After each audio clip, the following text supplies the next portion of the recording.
Assalamualaikum warahmatullahi wabarakatuh.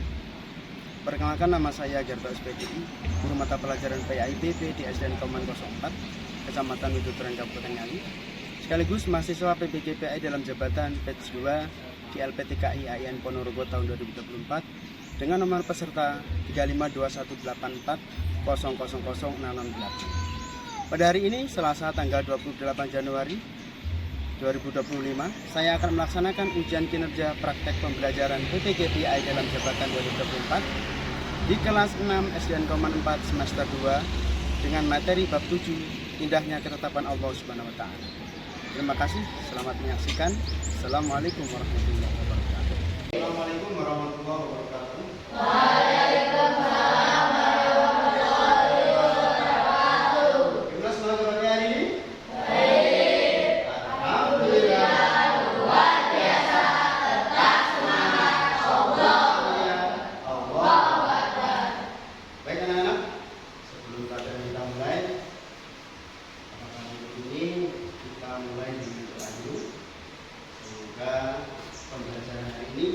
Diberikan kemudahan dan kelancaran dan diberikan ilmu yang bermanfaat.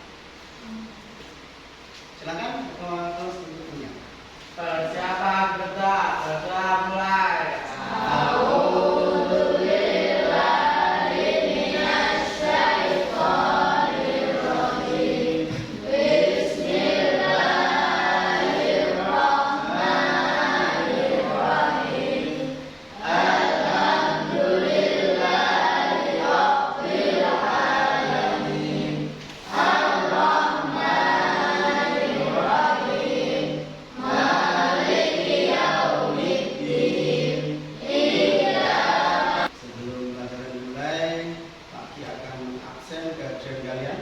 Apakah hari ini ada yang tidak masuk?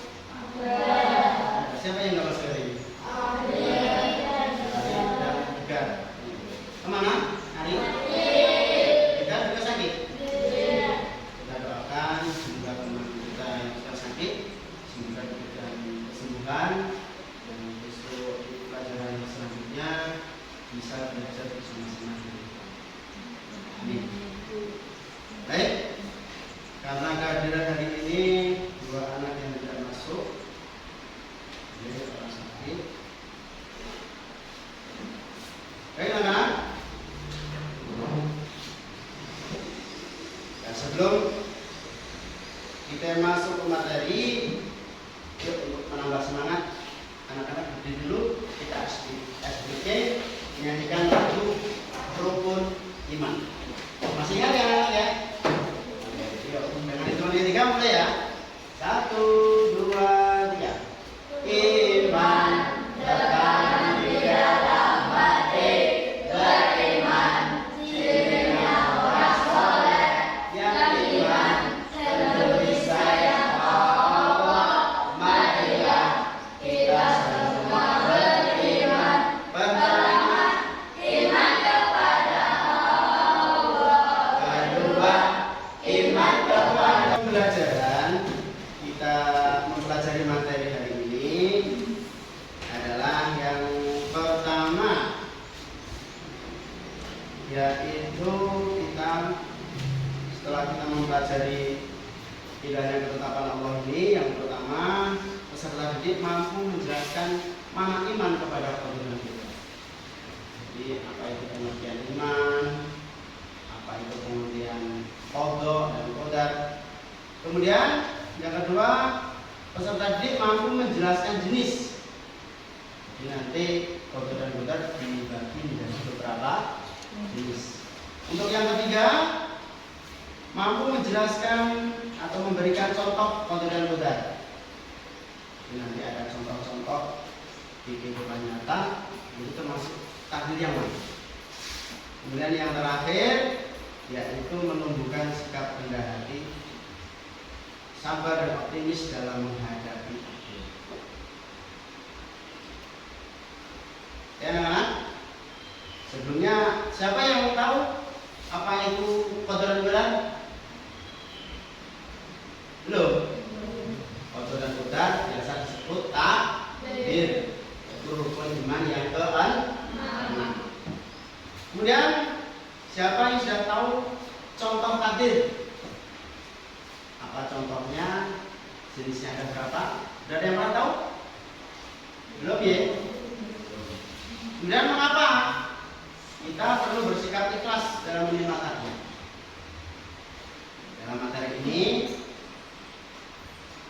Pak Agi akan menyampaikan dengan media pembelajaran.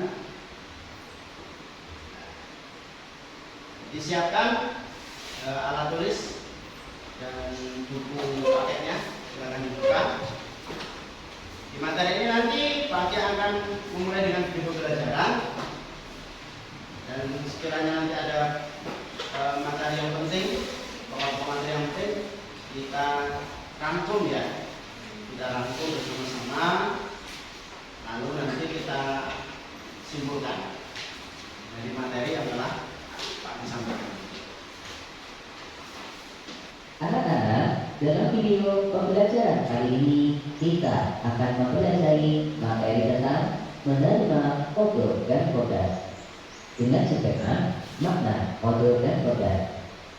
Setelah mempelajari video pembelajaran ini, semoga kalian dapat memahami makna foto dan kodar. Pertama, tujuan pembelajarannya peserta didik dapat memahami makna foto dan kodar.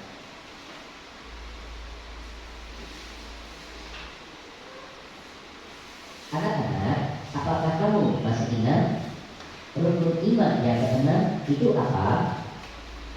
Ya, betul sekali. Rukun iman yang keenam adalah iman kepada foto dan kodar. Sebelum ke pembahasan yang lebih jauh, kita awali dengan membahas pengertian iman kepada foto dan kodar. Rukun iman yang keenam, yaitu beriman kepada takdir. Di foto dan kodar bisa disebut juga dengan takdir. Kemudian pengertiannya, di pengertian itu ada pengertian secara bahasa dan juga secara istilah. Secara bahasa kaki kodo dan kodar. Apa itu kodo kodar? Iman menurut bahasa artinya percaya.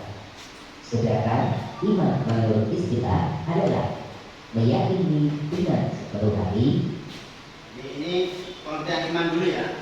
Jadi iman secara bahasa yaitu menurut bahasa artinya percaya, yakin.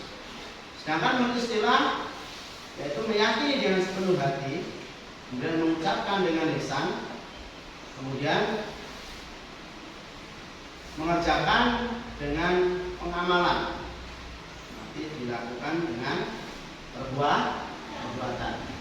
Jadi orang dibilang iman, kalau dia belum yakin, itu namanya belum iman. Kemudian pengertian foto menurut bahasa adalah ketentuan atau keputusan. Sedangkan pengertian foto menurut istilah adalah segala ketentuan dan keputusan Allah Subhanahu wa Ta'ala yang sudah ditentukan kepada makhluknya sejak zaman azali. Sama yaitu pondok dulu ya. Pondok secara bahasa ketentuan atau ketetapan. Sedangkan menurut istilah adalah segala ketentuan dan keputusan Allah Subhanahu wa Ta'ala yang sudah ditentukan kepada makhluknya sejak zaman azali, zaman tidak bermula. Jadi sebelum makhluk, seluruh makhluk atau alam semesta diciptakan, Allah sudah menentukan apa nanti yang akan diciptakan, makhluk apa, itu namanya Allah. Jadi isi bumi itu nanti apa, terus manusia nanti bagaimana, itu semua sudah dituliskan sama Allah. Apa itu zaman azali? Zaman azali adalah zaman sebelum adanya kehidupan atau zaman yang tidak bermula. Pondok merupakan ketetapan dari Allah Subhanahu wa Ta'ala yang tidak dapat dirubah oleh manusia, tidak dapat ditunda atau ditundurkan, dan tidak dapat digabungkan. Contoh yang kedua, Matahari terbit dari timur dan tenggelam di barat.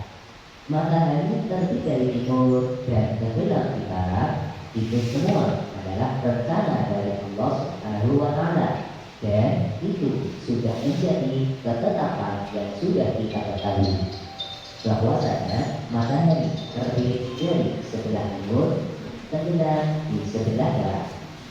Contoh selanjutnya, nah ini matahari terbit dari mana? Terbit dari timur, kemudian tenggelam di sebelah. Itu sudah ketentuan. Jadi kalau dibalik gimana? Ya, kembali tadi tiang itu sudah setiap hari seperti itu. Jadi itu memang sudah ketentuan Allah. Dan tidak dapat dirubah. Dan contoh yang ketiga adalah kematian. Kematian. Kematian seseorang sudah ditentukan oleh Allah Subhanahu wa Ta'ala. Kapan, di mana, dan sejak apa seseorang itu mati, itu semua sudah direncanakan oleh Allah Subhanahu wa Ta'ala sejak zaman azali. Jadi, siapkanlah diri kita dengan memperbanyak amal solih, karena hanya amal kita lah yang akan menjadi kekal kalau kita sudah meninggal. Contoh yang selanjutnya yaitu meninggal dunia atau mati. Kapan datangnya, tanggal berapa, tahun berapa? Ada yang tahu nggak? Kapan Pak meninggal atau kapan kalian meninggal? Ada yang tahu? Tapi yang jelas, setiap yang bernyawa pasti akan mati. Ujung-ujungnya mati semua. Ya kan? Tinggal menunggu waktu, tinggal menunggu giliran. Kapan giliran kita? Harus sih. Ya, maka di sini tadi disebutkan bagaimana kita menyiapkan amal soleh sebanyak mungkin untuk kita nanti di akhir. Kita menjadi orang yang beruntung atau menjadi orang yang celaka. Ini tergantung dari kita. Ada sebuah kasus atau sebuah kejadian. Nanti kalian nanti dibagi menjadi kelompok, ya. Dan setiap kelompok nanti akan Pak diberi tugas. Tugasnya satu, ya. Jadi ada sebuah kasus gini. Seorang siswa ingin menjadi juara kelas. Seorang ingin jadi juara kelas, menjadi juara kelas. Ia belajar keras setiap hari. Pagi, siang, sore, malam selalu belajar. Tetapi di akhir setelah semesteran, setelah penerimaan rapot, ternyata dia hanya mendapat peringkat kedua. Padahal pengennya peringkat satu. Tetapi kok cuma dapat peringkat kedua? Ini duduknya sudah sesuai kelompok ya. Oke, ini kelompok A, ini kelompok B, dan ini kelompok C. Baiklah. Untuk studi kasus sama, cuma nanti pertanyaan diskusinya berbeda. Untuk kelompok A, ini dilihat di slide. Sebutkan dan jelaskan jenis takdir dalam kasus tersebut. Dicari dalam rangkuman kalian tadi, ya kan? Itu termasuk jenis takdir apa? Kemudian dijelaskan. Ini di lembar jawaban ini. Nanti diisi dulu nama kelompok A, anggotanya siapa saja, ya kan? Kemudian studi kasusnya ini. Kemudian sebutkan dan jelaskan takdir dalam kasus tersebut. Kemudian yang kelompok B, kasusnya masih sama. Seorang siswa yang menjadi juara kelas, sudah belajar keras setiap hari, tapi akhirnya hanya mendapatkan peringkat kedua. Tapi pertanyaannya Untuk kelompok B, bagaimana seharusnya sikap terhadap takdir dalam kasus tersebut? Nah, sikapnya harus bagaimana? Tadi kan sudah dalam materi ya kan? Sikap-sikap apa saja yang harus apa? Yang harus dimiliki, ya. Jika seseorang mendapatkan sebuah takdir. Terus kemudian dijelaskan. Jawabannya nanti dikasih sini ya. Ini nama kelompok anggota, jadi kelompok B ya. Kemudian yang kelompok C, kasusnya masih sama. Seorang siswa ini menjadi juara kelas ya. Sampai selanjutnya. Kemudian pertanyaannya, sebutkan dan jelaskan hikmah beriman kepada takdir yang dapat dipelajari dari kasus tersebut. Jadi hikmahnya apa saja? Sebutkan dulu. Baru dijelas. Paham ya? Nanti tiap kelompok silakan berdiskusi sesuai pertanyaan diskusi masing-masing. Jadi ini Pak akan berikan LKKPD, yaitu lembaga pelajaran kerja kelompok untuk tiap kelompok. Jadi nanti kerjakan umum ya.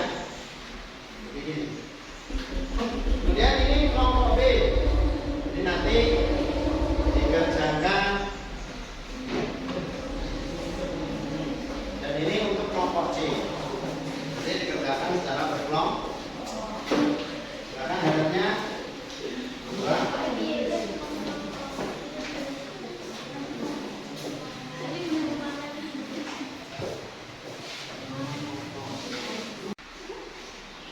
Kasusnya sama ya, kasusnya sama, cuma pertanyaan berbeda sesuai dengan materi tadi ya. Ini ada sebuah contoh kasus. Nah, setiap kelompok menjawab sesuai dengan materi tadi, disesuaikan dengan materi. Ini contoh takdir apa ya untuk yang kelompok A dengan yang kelompok B. Ini termasuk sikapnya disikapi dari kasus atau kejadian yang terjadi pada siswa tadi, contohnya siswa kelas 6 saja ya. Ini misalnya kalian yang menjadi siswa ini, kalian sudah belajar dengan sungguh-sungguh, ya, kalau setiap hari belajar terus, tapi ternyata di ketika penerimaan raport kalian cuma mendapat peringkat itu. Yang kelompok C, ini hikmahnya. Hikmah ini pelajaran apa yang dapat kita ambil dari kejadian siswa tadi? Ya anak-anak, lanjut. Waktu habis. Sekarang waktunya kalian mempresentasikan tugas kalian masing-masing. Tiap kelompok maju tiap kelompok satu-satu. Nanti salah satu atau perwakilan menyampaikan hasil diskusinya kepada teman-teman dan kepada Pak Dik ya. Dan selesai semuanya ya? Dimulai dari kelompok A. Dikasih aplaus dulu biar semangat menyampaikan materi.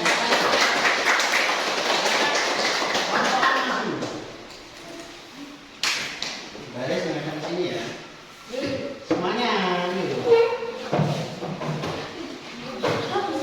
Baris dari sini.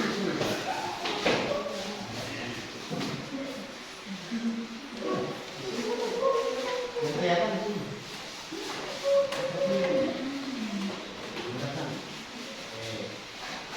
Baris yang bagus. Ya. Ini mana ya?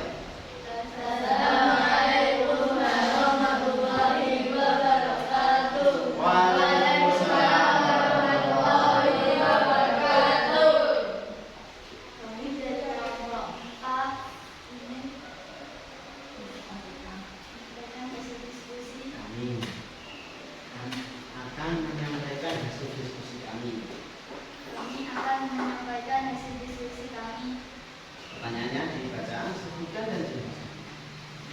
Sebutkan dan jelaskan jenis takdir dalam kasus tersebut. Jawabannya? Kasus ini termasuk takdir mu'alaf karena hasil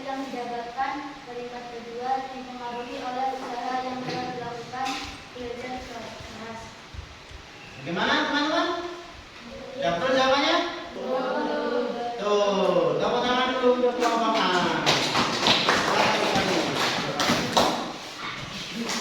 Lanjut. Bagaimana tanggapannya kelompok B? Bagus. Kelompok A?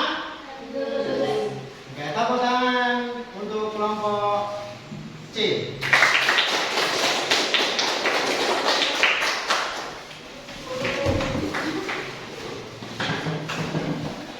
Baik anak-anak, tadi hasil diskusi kelompok kalian ya. Tapi menanggapi untuk kelompok A, tadi jawabannya cukup bagus. Tapi saya ada 1-2 anak tadi yang nggak ikut berkontribusi ya, nggak ikut dalam pengerjaannya. Jadi minta belajar kelompok, semua peserta harus ikut bekerja sama. Jadi menyelesaikan kasus tadi dikerjakan secara sama. Untuk yang B nanti sudah bagus ya, penyampaiannya bagus ya, jawabannya juga bagus, dan kerja kelompoknya luar biasa, sangat kompak ya. Untuk kelompok C ini juga hampir sama seperti kelompok A ya. Jadi ada berapa anak tadi yang asik main sendiri ya, temennya lagi mengerjakan, lagi diskusi, malah bermain sendiri. Nah, itu namanya tidak mau bekerja sama ya. Mungkin itu kegiatan diskusi kita bersama hari ini. Dilanjutkan untuk yang acara pembelajaran selanjutnya, yaitu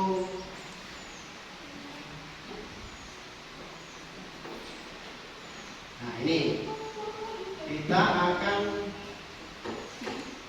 menonton video inspiratif. Jadi kita akan menonton video inspiratif, yaitu kisah Nabi Ayub. Dari kisah ini kita akan mempelajari hikmah-hikmah dan sikap kita terhadap takdir oleh Allah Subhanahu wa taala yang diberikan kepada kita. Kisah Nabi Ayub alaihissalam, manusia paling sabar. Nabi Ayub alaihissalam berasal dari keluarga yang terhormat dan kaya raya. Ayahnya adalah Amus, keturunan Al-Is, putra pertama Nabi Ishak. Jadi, bisa disimpulkan bahwa Nabi Ayub alaihissalam merupakan keturunan dari Nabi Ibrahim alaihissalam. Nabi Ayub tinggal di daerah Hauran, kota Damaskus. Para penduduk di sana merupakan suku Arab asli dan memiliki bahasa seindah syair. Nabi Ayub merupakan lelaki dengan paras yang membawa, sabar, bijaksana, dan cerdas. Sungguh luar biasa rahmat yang diberikan oleh Allah Subhanahu wa taala. Sejak kecil, Nabi Ayub telah terbiasa bekerja, dan ketika dia dewasa, segala jenis usaha yang dikelolanya semakin sukses. Nabi Ayub memiliki ribuan ternak, bangunan, dan tanah yang sangat luas. Kesuksesan ini membuat Nabi Ayub dipuja banyak orang. Semua orang tua ingin menjadikannya menantu. Pada akhirnya, Nabi Ayub menikah dengan Siti Rahmah, putri Ibrahim bin Yusuf alaihissalam. Subhanallah. Rahmah merupakan wanita yang cantik dan soleh. Rumah tangga mereka dikaruniai 12 anak yang soleh dan juga rupawan. Kehidupan Nabi Ayub sungguh bahagia. Meski hartanya melimpah dan diberikan kenikmatan hidup yang tak ada habisnya, tapi Nabi Ayub tidaklah sombong. Dia tetap hidup sederhana dan tidak pernah menutup mata pada orang-orang yang membutuhkan. Terima kasih Tuhan. Semoga Allah melimpahkan rahmat-Nya kepadamu. Begitulah doa yang selalu diucapkan oleh orang-orang yang ditolong oleh Nabi Ayub. Nabi Ayub adalah contoh orang yang kuat imannya dan rajin beribadah. Karena itulah Allah mengangkat beliau menjadi nabi dan bertugas menyebarkan ajaran tauhid yang benar kepada penduduk Hauran. Sejak saat itu, Nabi Ayub memulai dakwahnya. Dia juga membangun masjid-masjid sebagai tempat ibadah. Iman dan takwa Nabi Ayub yang begitu kuat membuat iblis tidak senang. Iblis kemudian meminta kepada Allah agar mereka diberikan kekuatan untuk menggoda Nabi Ayub. Atas izin dari Allah, iblis menyebarkan derita. Satu persatu ternak milik Nabi Ayub mati. Apa yang terjadi dengan semua ternak ini? Kita harus segera melakukannya. Dalam waktu singkat, kehidupan Nabi Ayub dan keluarganya tiba-tiba saja berubah. Seluruh harta hilang dalam sekejap. Dalam setiap kesempatan, iblis selalu berbisik. Tuhanmu telah berbalik. Datanglah kepadaku, dan aku akan membantumu. Namun, Nabi Ayub tidak tergoda. Dia tetap bersabar dan mengharap pahala, serta berzikir di pagi, siang, ataupun malam hari. Merasa usahanya gagal, iblis kembali meminta izin kepada Allah. Untuk selanjutnya yaitu pagi akan melihat dan mengevaluasi di mana kalian selama proses pembelajaran ini berlangsung, seberapa pahamkah kalian dengan materi yang sudah Pak berikan dari awal sampai akhir. Akan Pak nilai dengan memberi evaluasi akan Pak bagikan pada kalian. Jadi kalian kerjakan sendiri-sendiri ya, tidak boleh saling menyontek. Ini sesuai kemampuan kalian masing-masing. Jadi seberapa pahamkah kalian pada materi yang sudah Pak berikan pada pembelajaran ini. Oke, siap ya? Nanti tiap anak di belakangnya satu persatu diberikan nama, kemudian kelas dan nomor absen.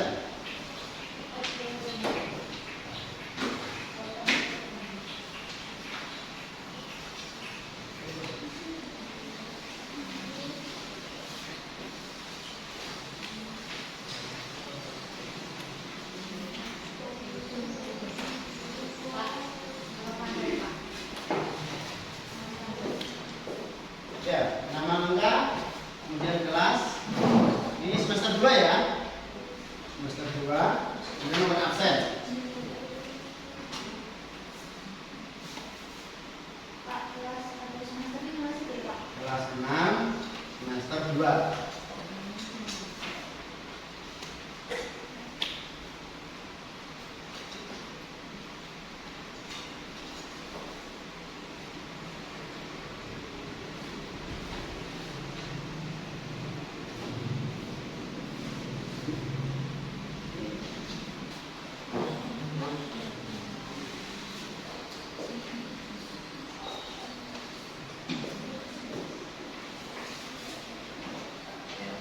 Dikerjakan sendiri-sendiri ya, tidak boleh lunas, sesuai dengan kemampuan kalian masing-masing.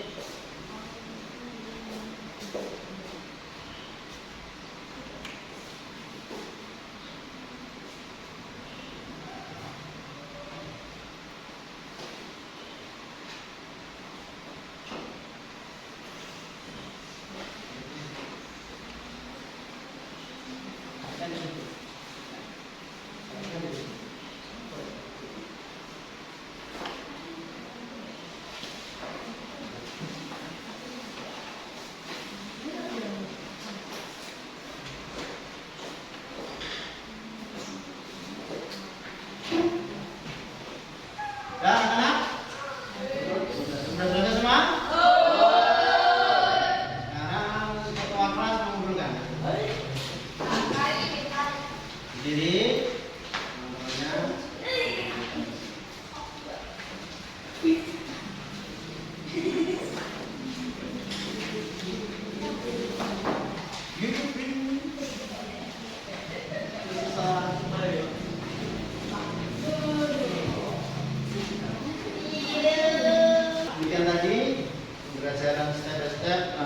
lalui. Sekarang kita tinggal menyimpulkan pembelajaran yang telah kita lalui bersama tadi. Kita sudah membahas apa saja tadi? Makna beriman kepada Allah. Kemudian apa lagi? Jenis-jenis takdir dan contohnya. Kemudian sikap kita terhadap takdir, kita harus ikhlas, kemudian berusaha, berdoa, sabar, apa lagi? Bersyukur. Kemudian hikmah beriman kepada takdir. Apa tadi? Menumbuhkan rasa tawakal, berserah diri kepada Allah tentang apa yang sudah kita usahakan. Kita berusaha bertawakal, berserah diri pada Allah. Kemudian meningkatkan kesabaran. Kita tahu bahwa setiap ujian dan cobaan yang diberikan Allah itu apa? Baik untuk kita, ya kan? Pasti kita kuat menghadapinya. Allah tidak akan menguji suatu hambanya melebihi kadar kemampuan. Kita harus yakin bahwa apa yang diberikan Allah kepada kita mampu menjalani. Maka kita harus bersabar. Kemudian yang selanjutnya yaitu memotivasi berusaha. Jadi Allah pasti kasih jalan keluar atas segala masalah yang kita hadapi. Entah sesulit apapun masalah yang kita hadapi, pasti itu ada jalan keluarnya. Selagi kita mau berusaha dengan semaksimal mungkin, kita selalu berdoa, kita selalu berserah diri kepada Allah, pasti Allah memberikan jalan yang terbaik untuk kita. Kemudian yang terakhir yaitu meningkatkan rasa syukur. Kalau kita sudah yakin sama ketentuan yang Allah berikan pada kita, itu yang terbaik buat kita akan selalu merasa bersyukur bahwa Allah masih memberi saya cobaan, Allah masih memberi kita ujian. Karena bentuk ujian itu akhirnya akan menambah keimanan takwaan kita kepada Allah. Anak-anak, kemudian tadi materi kita pada pembelajaran hari ini. Anak-anak, jika tadi pembelajaran kita hari ini sebelum Pak diakhiri, mungkin ada yang sulit dari materi yang Pak sampaikan. Sudah ada pertanyaan ya? Besok kita akan melanjutkan materi yang berikutnya yaitu penjelasan. Kalau tidak ada pertanyaan sebelum diakhiri, mari kita screening lagi untuk meningkatkan semangat kita ya. Kita seperti seperti pembukaan tadi, kita nyanyikan lagu rukun iman. Dalam hitungan ketiga mulai ya. 1, 2, 3. Iman tertanam di dalam hati, beriman cirinya orang soleh yang iman peduli sayang Allah, beriman kita semua beriman, pertama iman kepada Allah, kedua iman kepada malaikat, ketiga iman kepada kita, keempat iman kepada Rasul, kelima iman kepada kiamat, keenam iman kepada takdir. Itulah rukun iman yang keenam. Bahagia bila mengimaninya, bahagia bila mengimaninya. Oke, tadi cara pembelajaran itu telah kita selesaikan bersama. Marilah kita tutup pembelajaran hari ini dengan membaca hamdalah bersama-sama dan nanti kita berdoa. Doa apa teman majelis kita baca tiga bersama. Bismillahirrahmanirrahim. Subhanallahumma wa bihamdika asyhadu an la ilaha illa anta astaghfiruka wa atubu ilaik. Assalamualaikum warahmatullahi wabarakatuh.